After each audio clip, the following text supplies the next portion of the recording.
merupakan perang yang ke-9 di dalam peperangan-peperangan baginda Nabi SAW. Dan peristiwa ini berlaku iaitu pada bulan Ramadan tahun yang kedua Hijrah, iaitu sekitar lebih kurang dalam 18 ataupun 19 bulan selepas hijrahnya baginda Nabi SAW. Bismillahirrahmanirrahim. Assalamualaikum warahmatullahi wabarakatuh. Alhamdulillahi rabbil alamin. Nahmaduhu wa nasta'inuhu wa nastaghfiruh wa na'udzu billahi min shururi anfusina wa min sayyiati a'malina. Man yahdihillahu fala mudilla lahu wa man yudlil fala hadiya lahu. Asyhadu an la ilaha illallah wahdahu la syarika lah wa asyhadu anna Muhammadan abduhu wa rasuluh. Allahumma himna rushdina wa'idna min syari nafsina. Rabbi zidna ilman nafi'a warzuqna fahmah. Allahumma fahman nabiyyin wa hifzal mursalin wa ilhamal malaikatil mukarrabin birahmatika ya arhamar rahimin. Subhanaka la ilma lana illa ma 'allamtana innaka antal alimul hakim. Wa la hawla wa la quwwata illa billahil aliyyil azim. Amma ba'. Alhamdulillah, pertamanya kita syukur pada Allah Subhanahu wa taala di atas kesempatan yang Allah izinkan kepada kita pada malam ini. Sama-sama kita berhimpun di dalam majlis ilmu. Semoga Allah Subhanahu wa taala melimpahkan kebaikan demi kebaikan, kerahmatan, ketenangan dan juga keberkatan dalam kehidupan kita. Dan semoga dengan ilmu yang bermanfaat akan membimbing hati-hati kita dengan taufik dan hidayah daripada Allah, seterusnya menerangi jalan-jalan kehidupan dunia ini dengan cahaya ilmu, sehinggalah kita kembali kepada Allah di negeri akhirat nanti dalam keadaan Allah menerima seluruh amal soleh yang kita lakukan. Dalam masa yang sama Allah juga mengampuni dosa-dosa yang telah kita lakukan, insya-Allah. Amin ya rabbal alamin. Baik, tuan-tuan, puan-puan, ibu-ibu, ayah yang dirahmati oleh Allah Subhanahu wa taala, insya-Allah untuk malam ni tuan-tuan, perbincangan kita adalah berkaitan tentang peristiwa peperangan Badar. Merupakan perang yang ke-9 di dalam peperangan-peperangan baginda Nabi SAW. Dan peristiwa ini berlaku iaitu pada bulan Ramadan tahun yang kedua Hijrah, iaitu sekitar lebih kurang dalam 18 ataupun 19 bulan selepas hijrahnya baginda Nabi SAW. Baik, tuan-tuan yang dirahmati oleh Allah Subhanahu wa taala, sebelum kita lanjutkan tuan-tuan berkaitan tentang peperangan Badar, seperti mana yang tuan-tuan ketahui dan kita telah bincangkan dalam pertemuan yang lalu, sebelum berlakunya peperangan Badar, Allah Subhanahu wa taala telah menurunkan 3 wahyu kepada baginda Nabi SAW. Dan ketiga-tiga wahyu itu merupakan wahyu-wahyu yang berkaitan tentang peperangan untuk menjadi persediaan mental dan juga fizikal kepada Nabi dan juga para sahabat. Antara yang kita telah bincang tuan-tuan iaitu wahyu pada surah Al-Baqarah, bermula daripada ayat yang ke-190 sehinggalah ayat yang ke-193. Yang ini kalau tuan-tuan buat nota, tuan-tuan boleh perhatikan pada surah Al-Baqarah ayat 190 hingga 193, Allah Subhanahu wa taala menyebutkan wa qatilu fi sabilillahi alladhina yuqatilunakum wa la ta'tadu. Kata Allah Subhanahu wa taala, perangilah mereka di jalan Allah Subhanahu wa taala. Allah Taala mengikat pada perkataan perang ataupun keizinan untuk berperang itu mestilah berada di jalan Allah. Yang ini adalah ditunjukkan melalui teladan-teladan baginda Nabi SAW. Macam mana berperang ataupun mempertahankan diri itu mengikut seperti mana yang Allah perintahkan. Maka ikuti dan tirulah melalui teladan peperangan-peperangan baginda Nabi SAW. Sebab dia mudah untuk tergelincir tuan-tuan. Sama ada dikira sebagai perang di jalan Allah ataupun perang di jalan kebatilan. Maka Allah Subhanahu wa taala mengikat diizinkan perang, namun perang itu mestilah di jalan Allah. Dan Allah Subhanahu Wa Taala letakkan satu lagi syarat, iaitu peperangan itu dibenarkan allazina yuqatilunakum, iaitu apabila kamu telah diperangi. Itu diingatkan kepada Nabi dan para sahabat, dan juga diingatkan kepada kita, tak diizinkan berperang ini melainkan setelah kita diperangi. Okey, kita diperangi, ketika itulah kita dibenarkan untuk mempertahankan diri. Dan Allah Subhanahu Wa Taala ingatkan satu lagi, wala ta'tadu, dan janganlah kamu menceroboh. Ni Allah Ta'ala ingatkan tuan-tuan. Sebab itu kalau tuan-tuan tengok di dalam sejarah peperangan, antaranya yang berlaku penubuhan kerajaan Andalus di Sepanyol tuan-tuan. Kalau tuan-tuan perhatikan macam mana Islam boleh masuk ke daerah Andalus di Sepanyol ni, dia bukan masuk melalui penjajahan seperti mana yang dilakukan oleh kerajaan-kerajaan selain Islam. Tetapi dia masuk adalah di atas jemputan. Sebab itu ada seorang gubernur daripada kalangan tabi'in dikenali sebagai Musa bin Nusair. Tuan-tuan pergi ke Maghribi, ada satu bukit dikenali sebagai Jabal Musa. Mengenang kepada nama Musa bin Nusair, seorang tabi'in, dan dia ni merupakan gubernur di benua Afrika. Dia ni tuan-tuan dipelawa oleh seorang raja yang duduk di daerah Maghribi, utara Maghribi, berhampiran dengan Sepanyol. Yang mana raja itu menjemput, dia ada isu hal politik lah tuan-tuan, di antara raja ni dengan raja yang berada di bumi Sepanyol. Pendek cerita tuan-tuan, bila berlakunya pertembungan di antara raja-raja ni yang beragama Kristian ni, maka dia jemput Musa bin Nusair ini untuk melakukan serangan. Ni jemputan tuan-tuan. Dan Musa bin Nusair tak terus menyerang. Maka dia hantarlah Tariq bin, siapa tuan-tuan? Tariq bin? Apa tak dengar? Tariq bin Ziyad kan? Tariq bin Ziyad dihantar. Dan tujuan dihantar tu tuan-tuan adalah sebagai perisik. Tengoklah macam mana keadaan dan sebagainya. Maka Tariq bin Ziyad pun tuan-tuan, sebelum Tariq bin Ziyad ni masuk tuan-tuan, ada seorang lagi pembantu dia masuk. Dan namanya Tarif. Ketika mereka masuk ni tuan-tuan, kalau tuan-tuan perhatikan, ketika itu kaum Yahudi dan mereka yang duduk di bawah kerajaan Rom ketika itu telah ditindas. Okey, ditindas tuan-tuan. Mereka ditindas tuan-tuan, dan kedatangan Islam ketika itu disambut baik. Maka sebab itulah kerajaan Islam mula menapak di bumi Andalus. Dan mereka tubuhkan kerajaan yang pertama, iaitu di Tulaitulah ataupun namanya Toledo.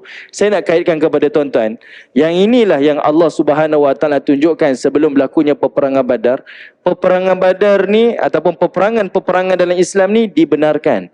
Namun dia ada syarat-syaratnya. Ini membezakan peperangan di dalam Islam dan juga peperangan mereka yang berjuang selain daripada agama Allah Subhanahu Wa Taala. Okey? Yang ini diikat tuan-tuan. Kemudian ayat yang ke-191 Allah Subhanahu Wa Taala pun menyebutkan waqtuluhum haitsu saqiftumuhum wa akhrijuhum min haitsu akhrajukum. Kata Allah Subhanahu Wa Taala, dan perangilah mereka haitsu saqiftumuhum, di mana-mana sahaja kamu menjumpai mereka. Ini menunjukkan kepada Nabi SAW, iaitu Allah Taala nak Nabi sentiasa berada dalam keadaan bersedia. Kerana apa tuan-tuan? Sebab bila berlakunya peperangan selepas ini, maka akan berlakulah rentetan peperangan demi peperangan tanpa henti. Okey, sebab itu Allah Taala sebut waqtuluhum haitsu saqiftumuhum. Kamu berperanglah setiap kali kamu menemui mereka di mana sahaja. Kamu dapati mereka di mana sahaja, perangilah. Ni ada syarat-syarat lah tuan-tuan. Cuma nak tunjukkan kepada Nabi, Nabi kena sentiasa bersedia. Sebab berlakunya perang Badar, maka selepas itu berlakulah rentetan-rentetan perang. Perang Badar, perang Uhud, perang Khandaq dan seterusnya tuan-tuan. Namun di antara peperangan-peperangan besar ni adanya peperangan-peperangan kecil. Allah Ta'ala suruh Nabi mempersiapkan diri. Lepas tu Allah Ta'ala sambung dengan perkataan wa akhrijuhum min haitsu akhrajukum. Allah Ta'ala suruh Nabi bersedia dan Allah jamin kemenangan kepada Nabi SAW. Sebab itu Allah kata apa? Wa akhrijuhum, dan keluarkanlah mereka min haitsu akhrajukum, di mana yang kamu telah dikeluarkan oleh mereka. Maksudnya apa tuan-tuan? Nabi telah dikeluarkan daripada kota Mekah. Jadi pada ayat ini Allah kata apa? Keluarkan mereka daripada mana? Keluarkan mereka daripada kota Mekah di tempat kamu dikeluarkan dahulu. Di situ ada jaminan kemenangan. Okey, ini adalah antara ayat-ayat yang Allah Subhanahu Wa Taala sebutkan tuan-tuan berkaitan tentang peperangan sebelum berlakunya perang Badar. Kemudian wahyu yang kedua, iaitu Allah Subhanahu Wa Taala sebut bermula ayat pertama surah Muhammad sehinggalah pada ayat yang ketujuh. Pada ayat ini Allah Taala sebut dua topik besar tuan-tuan. Topik yang pertama adalah berkaitan tentang siapa musuh dalam perang dan siapa sahabat di dalam peperangan. Siapa musuh dalam peperangan tuan-tuan dan siapa sahabat di dalam peperangan.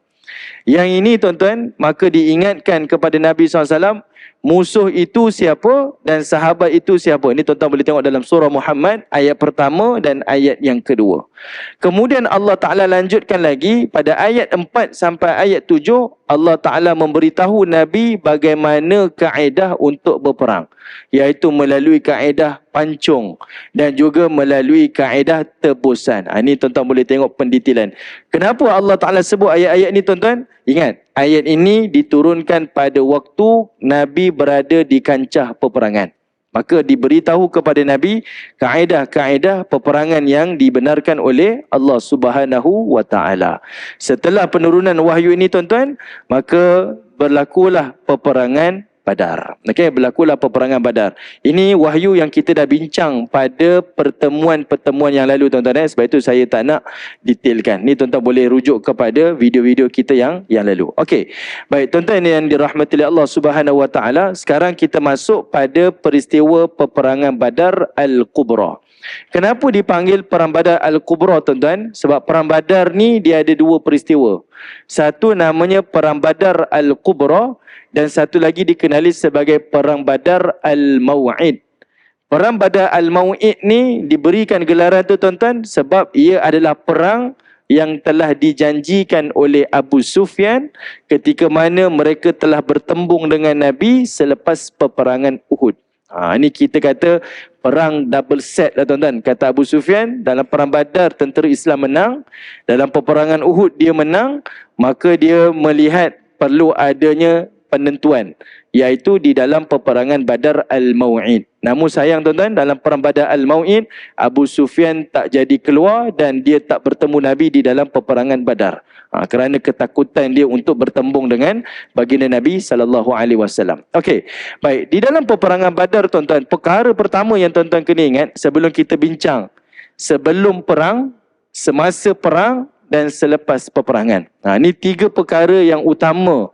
Bila kita nak tengok peperangan-peperangan Nabi ni, dia mesti ada sebelum perang, apa yang menjadi punca peperangan, semasa perang dan juga selepas perang. Sebelum berlakunya peperangan Badar ni tuan-tuan, perang ini adalah bermula rentetan kepada peristiwa perang yang dinamakan sebagai Perang Zul Ushairah. Perang Zul Ushairah ini adalah perang yang berlaku pada bulan Jamadil Awal, pengakhiran Jamadil Awal dan awal kepada bulan Jamadil Akhir. Kalau kita kira Jamadil Akhir, Rejab, Sya'ban, Ramadan. Artinya sebelum 4 bulan berlakunya perang Badar, ada satu perang namanya Perang Zul Ushairah. Ni pun kita dah bincang pada waktu dahulu tuan-tuan. Yang mana di dalam peperangan Zul Ushairah, baginda Nabi SAW cuba melakukan roadblock ataupun cuba menghalang kafilah, iaitu rombongan perniagaan daripada Mekah menuju ke Syam. Dan rombongan ini adalah rombongan yang dipimpin oleh Abu Sufyan bin Harb, merupakan pemuda Mekah yang menjadi pelapis kepada pemerintah kota Mekah. Sebab itu dalam perang Badar, bila semua pembesar Mekah mati tuan-tuan, yang paling layak untuk naik menjadi pembesar di Mekah adalah Abu Sufyan bin Harb. Jadi Ada 3 tokoh Mekah ni tuan-tuan yang memainkan peranan penting. Pertama iaitu Abu Jahal, kedua Umayyah bin Khalaf, dan yang ketiganya adalah Abu Sufyan. Sebab itu kalau tuan-tuan tengok di dalam peperangan-peperangan Nabi sebelum ini, bila Nabi nampak 3 tokoh ni mula membawa rombongan dagangan daripada Mekah menuju ke Syam, maka pastinya baginda Nabi SAW cuba melakukan halangan. Sebab apa? Sebab kita boleh jangka tuan-tuan, ketua-ketua pembesar Mekah ni, kalau dia yang mengetahui rombongan dagangan, sudah tentu ia adalah rombongan dagangan yang paling lumayan. Ini secara logik tuan-tuan. Kita sendiri pun boleh agak, siapa yang datang event ni? Yang datang event ni ketua kampung. Tuan-tuan boleh jangka dah dia punya makan dia apa. Contohlah di siapa punya event ni? Event ni yang datang adalah ketua menteri. Tuan-tuan boleh agak dah dia punya event dia macam mana. Siapa yang datang ni? Perdana Menteri. Kita dah boleh agak tuan-tuan. Jadi begitulah baginda Nabi SAW. Bila dia dengar sahaja rombongan dagangan ni diketuai oleh Umayyah bin Khalaf, timbalan Presiden Mekah. Siapa? Abu Sufyan bin Harb. Dia boleh jangka ini adalah antara rombongan dagangan yang paling lumayan. Jadi Abu Sufyan tuan-tuan, dia hampir bertembung dengan Nabi di dalam perang Zul Ushairah. Cumanya dalam peristiwa itu Abu Sufyan dia lebih bertindak cepat. Sebab dia pun ada intelijen dia, perisik dia, yang dapat menjangkakan baginda Nabi keluar daripada kota Madinah dan akan bertembung dengan mereka di satu lokasi namanya Zul Ushairah. Jadi Abu Sufyan mempercepatkan rombongannya, menyebabkan dia melintasi kawasan tu sebelum baginda Nabi sampai. Jadi Nabi SAW tuan-tuan, ketika dia berada dekat situ, Nabi tengok rombongan dagangan Abu Sufyan dah terlepas, maka Nabi SAW telah menghantar ada 2 orang sahabat. Seorang namanya Talha bin Ubaidillah dan seorang lagi bernama Sa'id bin Zaid. Talha bin Ubaidillah dan Sa'id bin Zaid ni tuan-tuan diutuskan oleh Nabi menjadi perisik khas. Yang mana kedua-dua mereka ini ditugaskan, iaitu mengikuti rombongan Abu Sufyan pergi ke Syam. Duduk di Syam ni, perhatikan tindakan ataupun perbuatan tindak tanduk daripada Abu Sufyan. Nanti Abu Sufyan on the way pulang ke kota Mekah, cepat-cepat kamu pintas dia dan maklumkan kami di kota Madinah. Sebab kita nak buat lagi sekali roadblock, ataupun kita nak buat sekali lagi halangan rombongan dagangan ni. Maka on the way Abu Sufyan balik pada bulan Ramadan tu tuan-tuan, maka tercetuslah peperangan Badar. Okay, ini permulaan dia tuan-tuan. Sebelum kita nak tengok lebih jauh lagi tuan-tuan, saya ulangi lagi sekali, ini perbincangan yang kita bincang pada mukadimah cerita perang Nabi ni. Kenapa Nabi SAW nak sangat melakukan halangan-halangan dagangan ni tuan-tuan? Perkara yang tuan-tuan kena tahu, orang Quraisy dia berdagang di 2 tempat, iaitu di Syam dan juga di Yaman. 2 daerah ni adalah tempat lokasi dagangan Quraisy. Sebab orang Mekah ketika itu ekonominya ditumbuh melalui perdagangan. Dan 1/4 keuntungan ekonomi Mekah ini datang daripada dagangan di Yaman. 3/4 lagi tuan-tuan datang keuntungan itu daripada bumi Syam. Jadi sebab itu antara kenapa Allah Ta'ala memilih Yathrib, datangkan mimpi kepada Nabi untuk hijrah ke Yathrib ini adalah kerana bumi itu adalah strategik. Bumi itu strategik. Selain daripada kawasan itu strategik, dia ada pagar semula jadi melalui pohon tamar dia dan melalui gunung-gunung ganang dia tuan-tuan. Selain daripada itu, dia adalah lokasi strategik yang berada di tengah-tengah antara Mekah menuju ke Syam. Okay? Itu antara sebab. Jadi baginda Nabi SAW, dia tahu yang mana tentera orang Islam di Madinah ni masih lagi baru lagi, tak ramai. Kemudian kelengkapan senjata pun tak banyak. Maka salah satu cara mereka melakukan tindakan kepada Quraisy, melemahkan Quraisy, adalah melalui trade war lah. Kita sebut istilah hari ini tuan-tuan sebagai perang dagangan. Melemahkan mereka adalah dengan melumpuhkan ekonomi mereka. Itu cara yang dilakukan oleh baginda Nabi SAW. Yang kedua tuan-tuan, antara sebab yang lain adalah kerana orang-orang Quraisy ni tuan-tuan asalnya mereka telah merompak harta-harta yang dimiliki oleh orang Islam. Orang Islam yang berhijrah ke Madinah, semuanya harta mereka ditinggalkan di kota Mekah. Sebab orang Mekah telah berikan amaran kepada sahabat-sahabat Nabi, siapa yang nak berhijrah silakan, namun jangan bawa keluar seluruh harta yang ada di bumi Mekah ni. Maksudnya kamu peroleh harta di sini, maka jangan bawa. Kamu keluar sehelai sepinggang. Iaitu kalau kita bincang peristiwa hijrah, cerita yang paling masyhur, cerita tentang Abdurrahman bin Auf, disaudarakan dengan seorang sahabat baginda Nabi SAW, iaitu siapa sahabat Nabi, saya lupa dah. Ada seorang siapa? Abdurrahman bin Auf disaudarakan ada seorang lagi sahabat daripada Ansar, saya tak ingat namanya. Yang mana ditawarkan kepada Abdurrahman bin Auf, saya ada isteri yang ramai ni, pilihlah salah satu, saya berani untuk ceraikan dan kamu kahwinkan. Kita dengar tuan-tuan cerita tu. Dan antara yang lain, mereka juga telah cuba memberikan harta-harta kepada Abdurrahman bin Auf. Namun Abdurrahman bin Auf tak setuju. Dan dia bertanya, di manakah tempat untuk saya mulakan perniagaan? Lalu ditunjukkan kepada pasar Bani Qainuqa. Okay? Ini antara cerita yang asalnya jutawan-jutawan Mekah, namun setelah mereka hijrah ke kota Madinah, mereka dalam keadaan sehelai sepinggang. Jadi, harta-harta mereka yang mereka kumpul di kota Mekah, tuan-tuan, tak boleh dipindahkan ke Madinah. Harta tu ditinggalkan. Harta yang ditinggalkan itulah yang dirompak oleh Quraisy dan dijadikan sebagai modal perniagaan mereka. Jadi, patut ke Nabi SAW melakukan tindakan menghalang dagangan-dagangan Quraisy ini, tuan-tuan? Memang patut. Sebab Nabi mengambil semula hak-hak orang Islam yang telah dirompak oleh Quraisy. Itu yang kedua. Yang ketiga, antara sebab baginda Nabi SAW melakukan roadblock ni, halangan-halangan ni, tuan-tuan, adalah tuan-tuan kena faham, situasi ketika itu mereka berada di kancah peperangan, yang mana diizinkan untuk mereka berperang. Kalau mereka tak memerangi kaum musyrikin, orang musyrikin akan membunuh kaum muslimin. Kalau nyawa pun diizinkan untuk dipertaruhkan, apatah lagi ketika itu adalah harta-harta mereka. Okay? Jadi skop tu, tuan-tuan, dia tak sama dengan situasi dalam keadaan bukan peperangan. Maka sebab itulah baginda Nabi SAW sehabis baik melakukan halangan-halangan ini adalah antara sebab-sebab yang kita bincang tadi, iaitu untuk melumpuhkan ekonomi Mekah, supaya Mekah lumpuh dan mereka tak kuat untuk menyerang kota Madinah.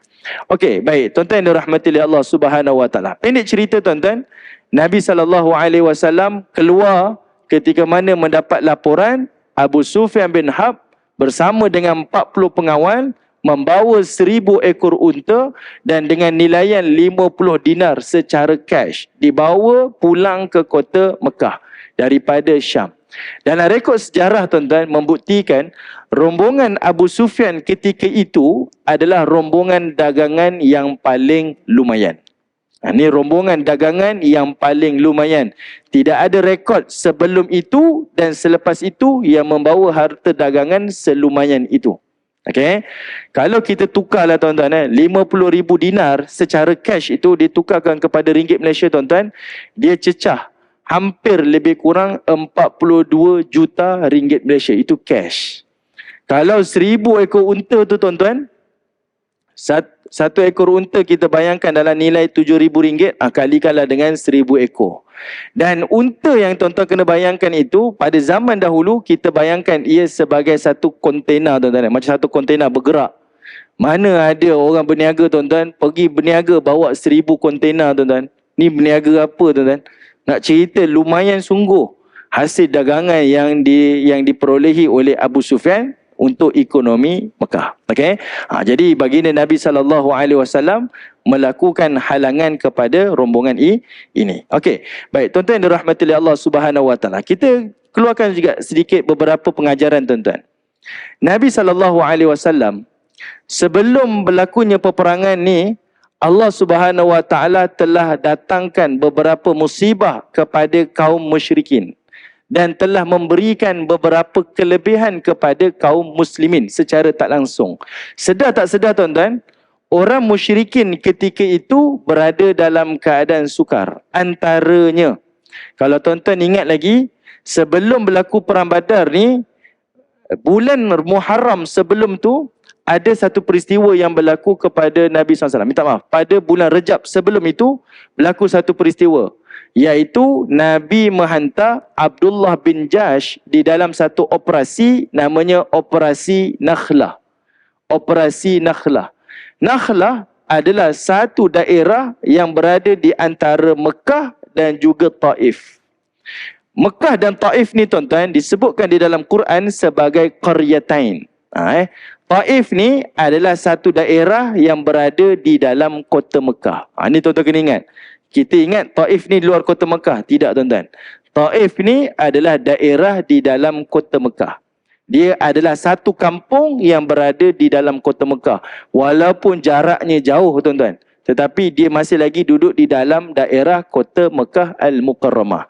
Sebab itu kalau tuan-tuan ingat, saya pernah cerita pada tahun kesedihan Nabi, bila Nabi keluar daripada Mekah dan berdakwah di bumi Taif, jangan kita ingat Nabi lari daripada perjuangan. Dia tak sama dengan kisah Nabi Yunus AS yang tinggalkan kaum dia. Nabi tak tinggalkan kaum dia tuan-tuan. Nabi pergi ke Taif. Sebab Taif adalah daerah di dalam kota Mekah. Nabi cuma pindah kampung sahaja untuk membina strategi. Okay? Untuk berdakwah semula ke bumi kota Mekah, yang di tengah-tengah kota Mekah. Okey. Apa yang saya nak sampaikan tuan-tuan? Nabi hantar operasi yang dipimpin oleh Abdullah bin Jahsh.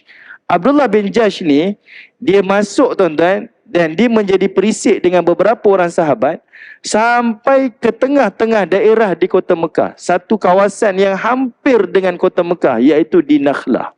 Sudahlah dia berjaya masuk dan dia berjaya melihat kekuatan-kekuatan orang Mekah, orang musyrikin ketika itu. Bahkan tuan-tuan, lebih dahsyat lagi operasi Nakhlah ni, Abdullah bin Jahsh berjaya membunuh musuh ketika itu. Abdullah bin Jahsh berjaya membawa pulang tebusan, dan Abdullah bin Jahsh berjaya membawa harta ghanimah. Yang ini yang membuatkan Abu Jahal betul-betul berang dengan Nabi SAW. Sebab dia tak sangka yang mana baginda Nabi SAW berjaya melakukan tindakan seperti itu, dan perkara itu sangat memalukan. Sebagai contoh tuan-tuan, bayangkan ada sebuah negara yang kukuh, tiba-tiba datang seorang budak umur belasan tahun, dia berjaya hack sistem di sebuah negara tuan-tuan.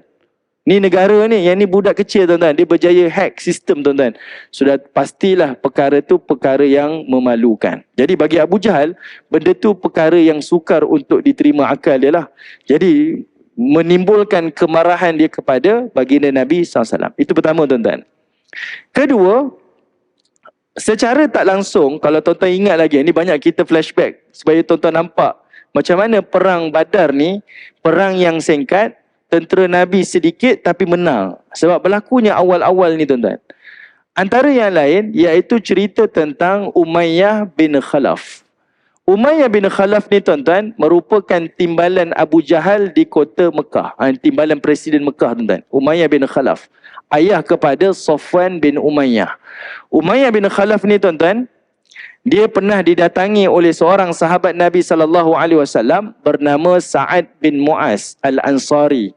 Sa'ad bin Mu'az ni adalah pemimpin Madinah, sahabat baginda Nabi SAW. Dia ni bertemu dengan rakan sejawat dia, iaitu Umayyah bin Khalaf di kota Mekah. Sa'ad Muslim tuan-tuan, yang mana Umayyah bin Khalaf ni musyrik. Tapi perhubungan mereka ni dah lama dah, sebab dia rakan sejawat lah. Pendek cerita tuan-tuan, sewaktu Nabi dah hijrah ke kota Mekah, ke kota Madinah, Sa'ad bin Mu'az pernah keluar daripada Madinah dan dia pernah sampai ke kota Mekah untuk melakukan ibadah umrah. Dia pernah datang untuk buat ibadah umrah di bumi Mekah. Waktu dia sampai tuan-tuan, dia duduk di rumah Umayyah bin Khalaf. Umayyah bin Khalaf bagi perlindungan pada dia, duduk dekat rumah dia. Namun tuan-tuan, Sa'ad bin Mu'az ni bagi tahu kepada Umayyah bin Khalaf. Dia kata apa? Kalau nanti Masjidil Haram dah kosong, bagi tahu aku. Aku nak pergi ke Kaabah dan aku nak melaksanakan ibadah tawaf. Dia bagi tahu dengan Umayyah bin Khalaf.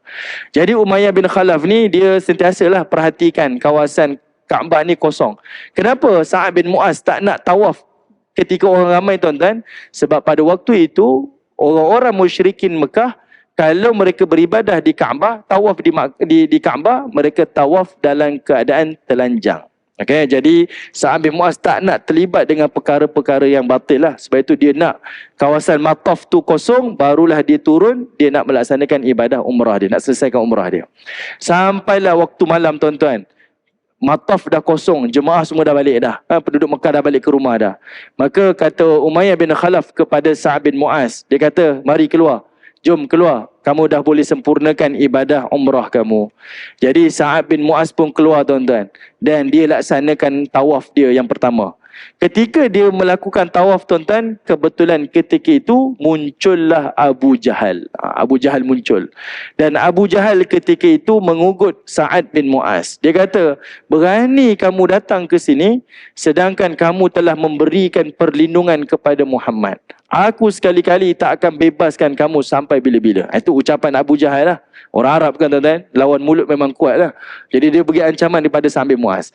Dan Sa'ad bin Mu'az pun beri ancaman. Aku akan pastikan kekayaan kamu tu tidak akan bertambah. Maksudnya dia akan buat halangan dagangan daripada Mekah menuju ke Syam. Semua dagangan kamu aku akan halangi. Jadi ada berlaku lawan mulut di antara Sa'ad bin Mu'az dengan Abu Jahal waktu itu tuan-tuan. Dan pada waktu itu Umayyah bin Khalaf dia lebih berpihak kepada Abu Jahal. Sebab ni ketua dia. Ni Sa'ad bin Mu'az ni kawan dia. Lalu dia berpihak. Dia kata pada Sa'ad bin Mu'az, wahai Sa'ad bin Mu'az, jangan lawan mulut lah. Kamu baliklah. Biarkan Abu Jahal ni. Jadi ucapan Umayyah bin Khalaf ni menyebabkan Sa'ad bin Mu'az ni terasa hati tuan-tuan. Sebab apa? Bagi orang Arab, dia ada satu keutamaan, iaitu ikram duyuf, memuliakan tetamu. Memang dia ketua kamu, tapi aku ni tetamu kamu. Sepatutnya kamu lebih muliakan aku sebagai tetamu berbanding orang lain. Jadi bila Umayyah bin Khalaf melebihkan Abu Jahal lebih daripada tetamu dia yang Sa'ad bin Mu'az ni tuan-tuan, Sa'ad bin Mu'az telah keluarkan satu ucapan kepada Umayyah bin Khalaf. Ketahuilah wahai Umayyah, baginda Nabi SAW telah mengancam bunuh kepada kamu. Kamu akan mati. Ucapan Sa'ad bin Mu'az ni tuan-tuan menghantui Umayyah bin Khalaf. Umayyah bin Khalaf terus tinggalkan Abu Jahal, terus tinggalkan Sa'ad bin Mu'az. Dia on the way pulang ke rumah dia tuan-tuan dalam keadaan kata apa? Aku akan mati. Aku akan mati. Aku akan mati. Sebab apa tuan-tuan? Saya sebutkan sebelum ni tuan-tuan. Nabi digelar Al-Amin. Musuh dia, sahabat dia memang meyakini ucapan daripada mulut Nabi SAW. Sampailah ke rumahnya. Isterinya tanya kepada Umayyah bin Khalaf, apa yang jadi bang? Nampak pucat dia. Dia kata, aku akan mati. Kata Sa'ad bin Mu'az, Muhammad telah berjanji akan membunuh aku. Umayyah bin Khalaf ni dia mati dia dalam peperangan Badar tuan-tuan. Dia mati di tangan hamba dia, bekas hamba dia. Siapa? Bilal bin Rabah. Kalau tuan-tuan nak kenal Umayyah bin Khalaf, tuan-tuan ingat cerita Bilal bin Rabah yang dihempak batu tu, siapa yang buat tu? Itulah Umayyah bin Khalaf. Okey. Baik, tuan-tuan yang dirahmati oleh Allah. Umayyah bin Khalaf ni tuan-tuan, benda tu menghantui dia. Dan dia berjanji dengan diri dia, sekali-kali dia tak akan keluar daripada kota Mekah. Sebab dia takut dibunuh oleh baginda Nabi SAW. Teringat pada ucapan Sa'ad bin Mu'az. Pendek cerita lah tuan-tuan, tak nak cerita panjang-panjang. Pendek cerita. Iaitu sehinggalah hari yang mana Abu Jahal perintahkan semua pembesar Mekah keluar untuk berperang di peperangan Badar tuan-tuan. Pada waktu itu berlakulah lawan mulut di antara Umayyah bin Khalaf dan juga Abu Jahal. Sebab Abu Jahal perintah semua pembesar keluar. Tiba-tiba Umayyah bin Khalaf tak nak keluar tuan-tuan. Di bawah Umayyah bin Khalaf ni ada kabilah-kabilah dia. Ratusan orang juga tentera di bawah dia. Dia tak nak keluar tuan-tuan. Dia tak nak keluar sebab dia teringat, kalau aku keluar aku akan mati dibunuh oleh Muhammad. Dia tak nak keluar. Jadi kat situ tuan-tuan, benda tu memberi kesan pada jiwa dia. Memberikan kesan pada mental dia tuan-tuan. Secara psikologi lah. Jadi dia tak nak keluar. Abu Jahal pula tuan-tuan, secara psikologi pula dia berjaya memaksa Umayyah bin Khalaf ni keluar. Apa dia buat tuan-tuan? Di hadapan orang-orang Quraisy yang ramai ni, macam-macam kabilah tuan-tuan, Abu Jahal ni dia telah membakar kemenyan yang berbau wanita di hadapan Umayyah bin Khalaf. Ni kena tengok budaya Arab zaman tu tuan-tuan. Dia bakar kemenyan berbau wanita. Dalam bahasa kita tuan-tuan, ini perkara yang mengaibkan. Bayangkan Umayyah ni pemimpin kabilah. Bila Abu Jahal bakar kemenyan berbau wanita ni tuan-tuan, kalau dalam bahasa kita seolah-olahnya Abu Jahal memanggil Umayyah di hadapan kabilah dia. Dia ni, saya minta maaf sebut tuan-tuan, dalam rumah Allah ni disebut seolahnya macam kau ni pondan lah, macam itulah. Jadi benda tu membakar semangat Umayyah bin Khalaf. Dia kata okey, aku keluar. Okey, aku keluar. Jadi dia keluar tuan-tuan dengan emosi yang tak bersedia sebenarnya. Kalau tuan-tuan tengok, di sinilah antara bibit-bibit awal kekalahan daripada kalangan musyrikin Mekah. Okey. Tadi mereka telah diserang. Abu Jahal dimarah sebab diserang, berjaya operasi Nabi, operasi Nakhlah. Sekarang pembantu dia tak bersedia untuk berperang tuan-tuan, tapi dipaksa keluar. Jadi dia berperang tak sepenuh jiwa raga dia. Dan antara yang lain tuan-tuan, iaitu nanti kita akan jumpa peristiwa baginda Nabi SAW bila dia berjaya menyerang Abu Sufyan di Badar nanti. Abu Sufyan pula hantar surat minta bantuan kepada Abu Jahal. Waktu tu Abu Jahal dia nak keluar membawa tentera-tentera Mekah pergi ke Badar tuan-tuan. Dia keluar dengan emosi yang tak stabil. Kenapa tuan-tuan? Dalam hadis riwayat yang sahih tuan-tuan, bercerita tentang ada seorang ibu saudara Nabi bernama Atikah binti Abdul Muttalib. Atikah binti Abdul Muttalib, makcik Nabi. Yang mana pada malam tu dia telah bermimpi. Datang seorang lelaki berdiri di atas Jabal Abi Kubais, lalu dia golekkan satu batu tuan-tuan. Golek, batu tu kena Kaabah dan pecah jadi batu kecil. Dan batu-batu kecil tu masuk ke dalam setiap rumah-rumah penghuni-penghuni di kota Mekah. Dan Atikah, dia beritahu kepada saudaranya iaitu Al-Abbas bin Abdul Muttalib, iaitu ayah kepada Abdullah bin Abbas. Nah, ini pakcik Nabi ni. Dia bagi tahu. Lalu mereka takwilkan, ini adalah musibah. Dia takwilkan tuan-tuan, ini adalah musibah. Dan musibah ni dia kata apa? Kalau macam tu mimpinya, bererti semua rumah di Mekah semuanya akan terkesan dengan musibah ini. Jadi bila diceritakan kepada Al-Abbas tuan-tuan, dan dia kata ini adalah rahsia. Tapi tuan-tuan, bila sebut rahsia tuan-tuan, dia tak akan jadi rahsia. Bila sampai ke mulut seseorang, seseorang akan sampaikan kepada orang lain. Sebab itu saya sendiri tuan-tuan secara personal, kalau ada orang kata, Ustaz, ni rahsia Ustaz, saya nak cerita dengan Ustaz, saya bagi tahu dia, kalau rahsia baik tak payah cerita. Sebab saya tak jenis tahan boleh simpan rahsia. Saya akan cerita pada orang, jangan cerita pada saya lah. Al-Abbas macam tu tuan-tuan, bila cerita pada dia, dia tak boleh tahan. Dia cerita pada orang Mekah secara tak sedar. Dia cerita-cerita, akhirnya sampai kepada Abu Jahal. Abu Jahal bila dia dengar tuan-tuan, naik berang dia, lagi mengamuk dia. Sebab apa dia mengamuk? Sebab dia kata apa? Cukup-cukuplah Bani Hashim ni. Kalau tuan-tuan kena ingat, orang Mekah dia ada 3 kabilah elit. Bani Asad, Bani Makhzum, Bani Hashim. 3 kabilah ni duduk di tempat yang paling atas antara kabilah utama.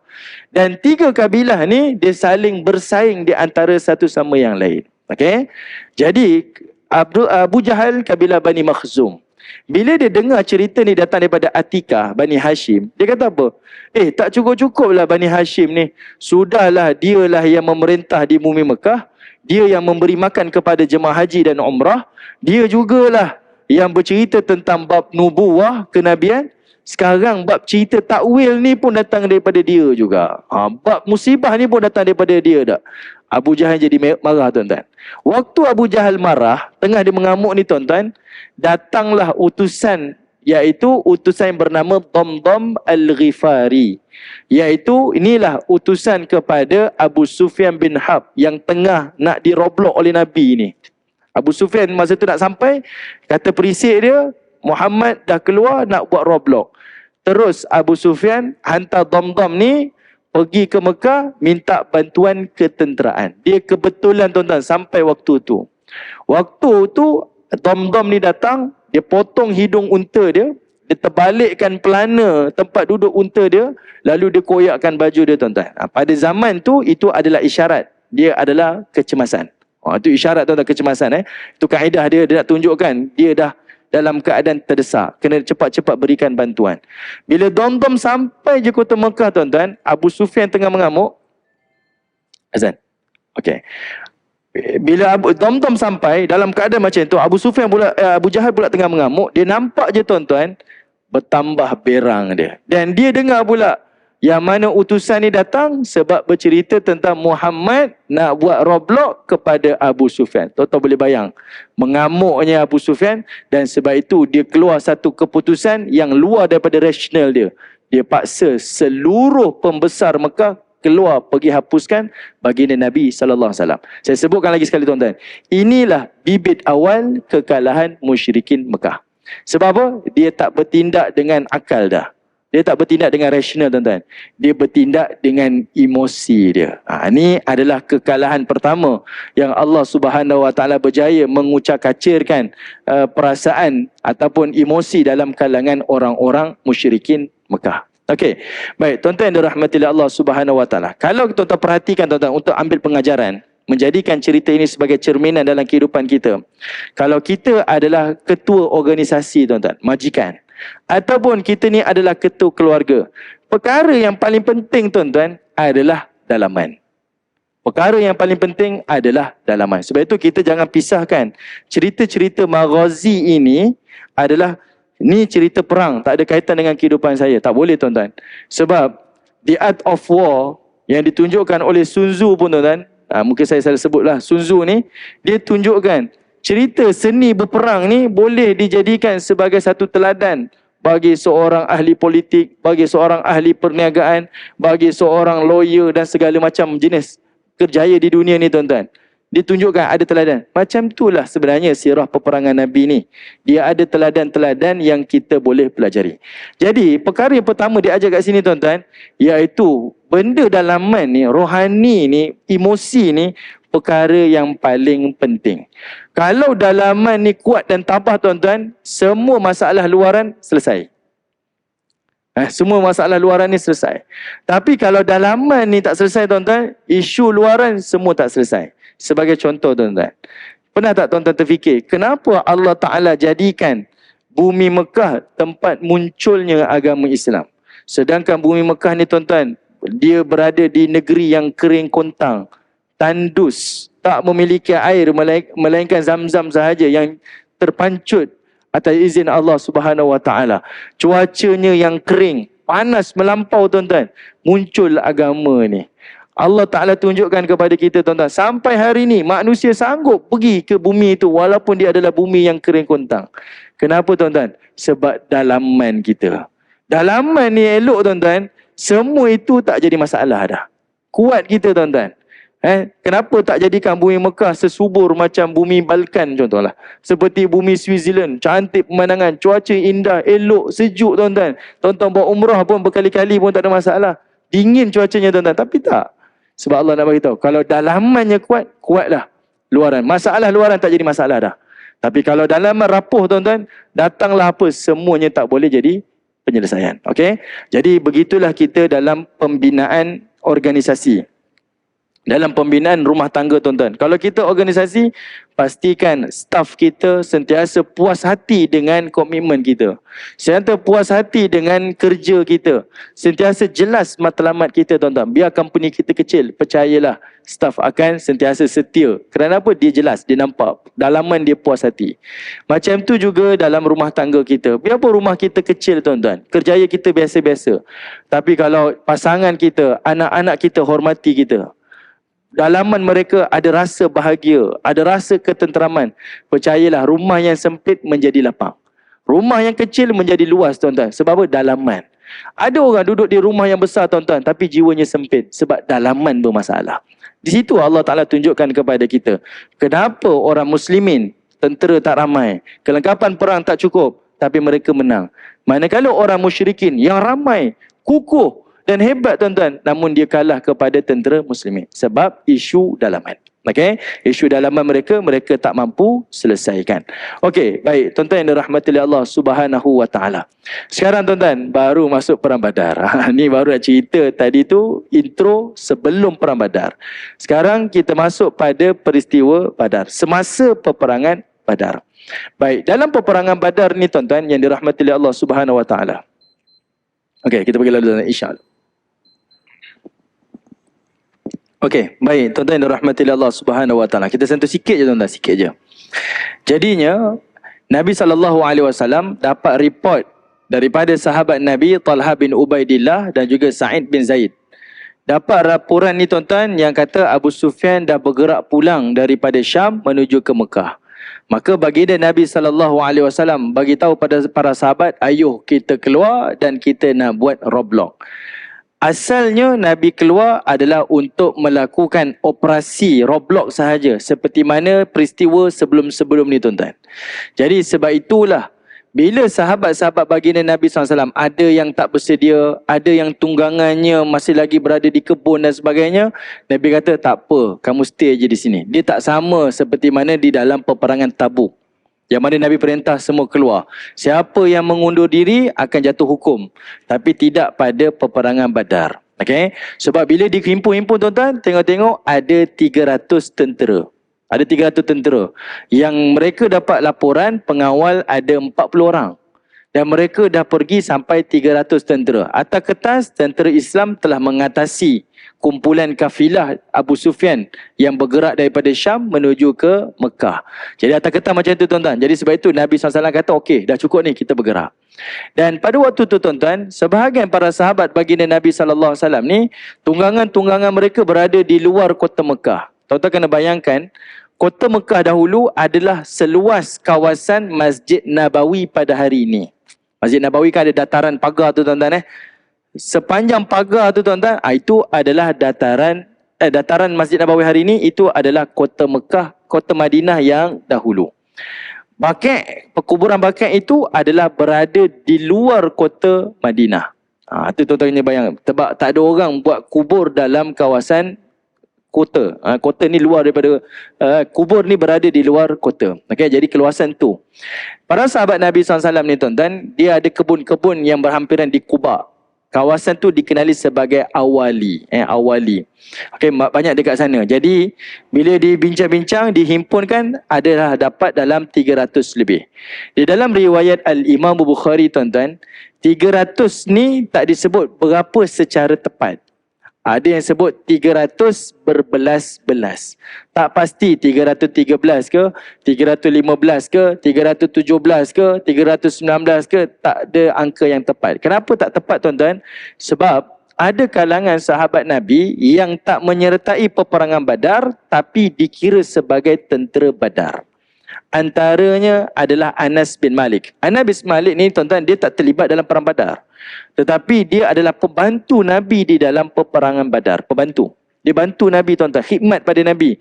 Dia pun dikira sebagai tentera Badar. Talha bin Ubaidillah, Sa'id bin Zaid tuan-tuan, dia tak sempat menyertai Nabi dalam peperangan Badar. Tapi dia juga dikira sebagai tentera Badar. Sebab dia antara orang yang terlibat dengan operasi ini. Bagi laporan daripada Syam. Antara yang lain, Osman bin Affan, menantu Nabi SAW. Dia dah keluar dah nak menyertai Nabi dalam perang Badar. Tapi Nabi tak izinkan. Sebab puteri Nabi, isteri kepada Osman bin Affan dalam keadaan tenang. Jadi kata Nabi SAW, kamu lebih sepatutnya duduk di rumah, jaga isteri kamu. Sebab itu kalau tuan-tuan tengok nanti habis perang Badar, sampai je berita kemenangan di kota Madinah, waktu tu puteri Nabi SAW sedang dimakamkan di perkuburan Baqi'. Nabi tak sempat berjumpa dengan puterinya buat kali terakhir. Jadi banyak tuan-tuan, sahabat-sahabat Nabi SAW yang tak terlibat dengan perang Badar secara langsung, tapi dikira sebagai tentera Badar. Okey, ini antaranya. Okey. Sekarang tuan-tuan yang dirahmati Allah Subhanahu Wa Taala, bila Nabi SAW kumpulkan para sahabat Nabi dalam 300 berbelas ni, lebih kurang tuan-tuan 86 orang sahabat Nabi ini adalah daripada kalangan orang Mekah. Okay, 300 lebih, 86 daripadanya adalah orang Mekah. Ada riwayat kata 82 orang. Okey. 86 adalah tentera Mekah, orang Muhajirin. Baki itu dalam 200 lebih, minta maaf, lebih kurang dalam 170 lebih ataupun 180 lebih ni, ini adalah datang daripada orang Ansar, orang Madinah. Ini perang yang pertama tuan-tuan, orang Ansar terlibat. Sebelum ni, kalau tuan-tuan ingat lagi kita pernah bincang, 8 perang sebelum ni orang Ansar tak pernah terlibat. Semuanya orang Mekah. Kenapa tuan-tuan? Sebab di dalam perjanjian Aqabah Al-Kubra, yang pelawaan daripada orang Madinah kepada Nabi untuk hijrah ke Madinah, mereka berjanji dengan Nabi dan Nabi setuju Mereka hanya pertahankan Nabi di dalam kota Madinah. Luar kota Madinah, mereka tak ada perjanjian untuk pertahankan Nabi. Tak ada. Jadi sebab itu, perang-perang sebelum tu mereka tak terlibat pun. Cuma dalam perang ni tuan-tuan, mereka terlibat buat pertama kalinya. Majoriti adalah orang Ansar. Okay? Minority adalah daripada kalangan orang-orang Muhajirin. Dalam kalangan majoriti ni tuan-tuan, dalam kalangan majoriti ni, majoritinya adalah kaum Khazraj. Orang Aus minoriti. Yang paling ramai adalah Khazraj. Yang ini nanti tuan-tuan akan ingat bila berlakunya perang Uhud, kenapa mereka nak berperang di luar kota. Sedangkan Nabi bermimpi sebelum perang Uhud tu supaya pertahankan orang Islam dalam kota Madinah, bukan luar kota. Tapi sahabat-sahabat Nabi kata tak, kita nak keluar kota. Sebab datang daripada orang Aus. Sebab apa orang Aus tu kan? Sebab dalam perang Badar ni orang Khazraj ramai dan mereka dapat kelebihan. Yang dijanjikan tentera-tentera Badar ni dapat kelebihan pengampunan daripada Allah. Orang Aus cemburu tuan-tuan. Dan dia menunggu-nunggu saat bila lagi nak perang. Sebab mereka pula nak rebut peluang lebih daripada orang Khazraj. Bila Nabi tiupkan semboyan perang Uhud, orang Aus pula yang ke depan. Dia kata orang Khazraj cukup, dia dah dapat dah dalam perang Badar. Sekarang kabilah kami orang Aus pula nak dapat di dalam peperangan Uhud. Ini cerita dia lah tuan-tuan. Dia saling berkait di antara mereka. Bila. Okey, baik tuan-tuan yang dirahmatillah. Tak apa tuan-tuan, kita berhenti dekat sini tuan-tuan. Tak banyak-banyak lah nanti. Ingat tak ingat je nanti. Okey, kita berhenti di sini. InsyaAllah kesempatan akan datang, kita akan jumpa lagi untuk bincang dalam peperangan Badar. Wallahu ta'ala a'lam. Assalamualaikum warahmatullahi wabarakatuh.